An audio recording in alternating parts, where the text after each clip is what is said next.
The summer of 1914 was tense. Nations boasted of strength, built armies, and eyed each other with suspicion. In Europe, old empires ruled over restless peoples who dreamed of freedom. The continent was a dry forest waiting for a spark. That spark came on June 28, 1914, in Sarajevo. Archduke Franz Ferdinand, heir to the Austro-Hungarian throne, visited the city. Many in his empire wanted independence. Gavrilo Princip, a Serbian nationalist, saw the Archduke's visit as a chance to strike. The royal couple rode through cheering crowds. A failed bomb attack shook them, but they continued their visit. A wrong turn brought their car face to face with Princip. He fired 2 shots, killing the Archduke and his wife. The shots echoed far beyond Sarajevo. Austria-Hungary blamed Serbia and issued harsh demands. Europe's leaders watched, unaware they stood at the edge of disaster. The assassination was the spark that ignited a global conflict. Austria-Hungary declared war on Serbia. Alliances began to activate, pulling more nations in. The world teetered on the brink of a war unlike any before. The Great War was about to begin. No one could imagine the scale of destruction to come. The old world was about to vanish. The future would be shaped by what happened next. The world held its breath. Europe was tangled in alliances' secret promises to defend each other. Germany and Austria-Hungary formed the Central Powers. Russia backed Serbia and was allied with France and Britain, the Allied powers. These alliances, meant to keep peace, instead set the stage for disaster. Austria-Hungary's war on Serbia triggered a chain reaction. Russia mobilized to defend Serbia. Germany, feeling threatened, declared war on Russia. France, allied with Russia, was next. Germany's plan: defeat France quickly, then turn east to Russia. To reach France, Germany invaded neutral Belgium. Britain had promised to protect Belgium. When Germany refused to withdraw, Britain declared war. In weeks, a local conflict became a world war. Young men rushed to enlist, expecting glory and a quick victory. Leaders promised honor and adventure. Crowds cheered as soldiers marched off. Few understood the horrors ahead. The world was now locked in a deadly embrace. The machinery of war was unstoppable. The dominoes had fallen. The war would not be over by Christmas. Instead, it would last for years. The cost would be unimaginable. The alliances that promised safety had delivered catastrophe. Europe was at war. There was no turning back. The world had changed overnight. The German armies swept through Belgium and into France, aiming for Paris. The French and British rushed to stop them. Early battles were massive and bloody. For a moment, it seemed Germany might win quickly. But at the Marne River, the Allies made a desperate stand. Paris taxis rushed soldiers to the front. The German advance was halted. The dream of a quick victory died. Exhausted, both sides dug trenches for protection. A line of defences stretched from Belgium to Switzerland, the Western Front. Between the trenches lay no man's land, a wasteland of mud and barbed wire. The war of movement ended. A war of stalemate began. Soldiers faced each other across the trenches, unable to advance. By Christmas 1914, hopes for a short war were gone. In some places, soldiers called a brief truce, sharing food and songs. The Christmas truce was a fleeting moment of peace, but the war machine resumed. The trenches became home to millions. The Western Front was locked in deadly deadlock. Generals searched for a way to break it. The world watched in horror. The war had become a grinding, endless struggle.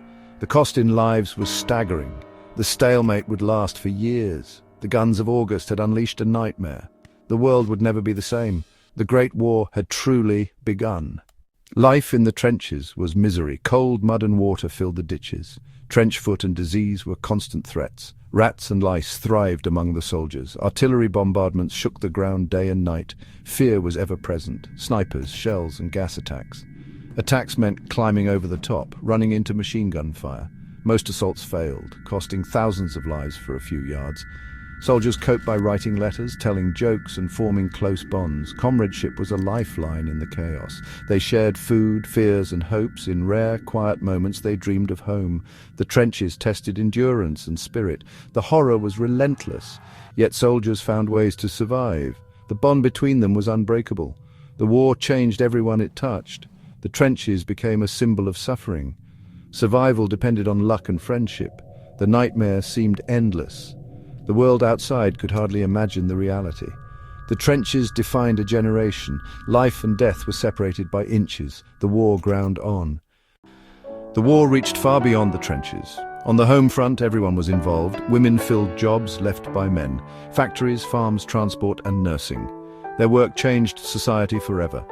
Governments took control, raising taxes, selling war bonds, and rationing food. Propaganda shaped public opinion, urging support and sacrifice. Newspapers were censored, the enemy was demonized. Scarcity led to ration books and victory gardens. Families worried constantly about loved ones at the front. Every home felt the war's cost. Children collected scrap, people knitted for soldiers. The line between civilian and soldier blurred. Sacrifice became a way of life. The war demanded everything from everyone. Total war reshaped nations. The home front was a battlefield of its own. Society would never return to the old ways. The war's reach was total. The world was transformed. Nothing would be the same again. By 1916, the Western Front was locked in stalemate. Generals launched massive offensives, hoping for a breakthrough. Verdun and the Somme became symbols of slaughter. Verdun lasted 10 months. The Somme saw 60,000 British casualties in one day.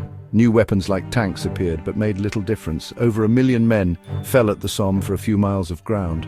On the Eastern Front, Russia suffered huge losses. Starvation and unrest led to revolution. The Tsar was overthrown. A communist government took power. Russia made peace with Germany, leaving the Allies weaker. Germany shifted troops west, hoping for victory. By 1917, all sides were exhausted. Mutinies broke out, morale collapsed. Blockades caused starvation in Germany. The war seemed endless. A generation was being destroyed. Desperation grew on every front. The world was weary of war. Both sides searched for a way out. The conflict had become a grinding machine. The end was nowhere in sight. Something had to change. The United States stayed neutral for years. Most Americans wanted no part in Europe's war. But German U-boats attacked ships, killing Americans. The sinking of the Lusitania shocked the nation. Germany promised to stop, but resumed unrestricted submarine warfare in 1917. Then came the Zimmermann telegram. Germany urging Mexico to attack the US, outraged, America could no longer stay out. On April 6, 1917, the US declared war on Germany. America mobilized industry and millions of soldiers, doughboys, headed to Europe. Their arrival brought fresh hope to the Allies. The balance began to shift. The exhausted Allies gained new strength. Germany's gamble had failed. The tide of war was turning. The end was approaching. The world watched as America entered the fight. The final chapter was about to begin. The war's outcome would soon be decided. With Russia gone, Germany launched a final offensive in 1918. At first they advanced, nearing Paris, but American troops and Allied resistance held firm. The German attack stalled. Exhaustion and shortages took their toll. The Allies counterattacked in the 100 Days Offensive. Germany's defenses crumbled. Austria-Hungary collapsed. The Ottoman Empire collapsed. Starvation and unrest swept Germany. The Kaiser abdicated. A new government sought peace. On November 11, 1918, the armistice was signed. The guns fell silent at the 11th hour. Soldiers emerged from trenches, stunned and relieved. The Great War was over. Old empires vanished. The world faced the challenge of rebuilding. The cost was immense. The war had changed everything. Peace had come, but at a terrible price. The future was uncertain. A new era was beginning. The war's legacy was profound. 10 million soldiers and millions of civilians were dead. Survivors bore physical and psychological scars. Every community mourned its lost generation. The Treaty of Versailles punished Germany harshly, sowing seeds of resentment. Old empires vanished, new nations appeared, borders were redrawn across Europe and the Middle East. Communism rose in Russia. Instability spread elsewhere. President Wilson's League of Nations was created, but proved weak. The war introduced new technologies and transformed societies, yet it failed to solve the problems that caused it. Bitterness and instability remained. The war to end all wars did not bring lasting peace. The shadow of the Great War stretched into the future. Within a generation, the world would face an even greater conflict. The lessons of the Great War were not enough. The 20th century had been forever changed. The world would never forget.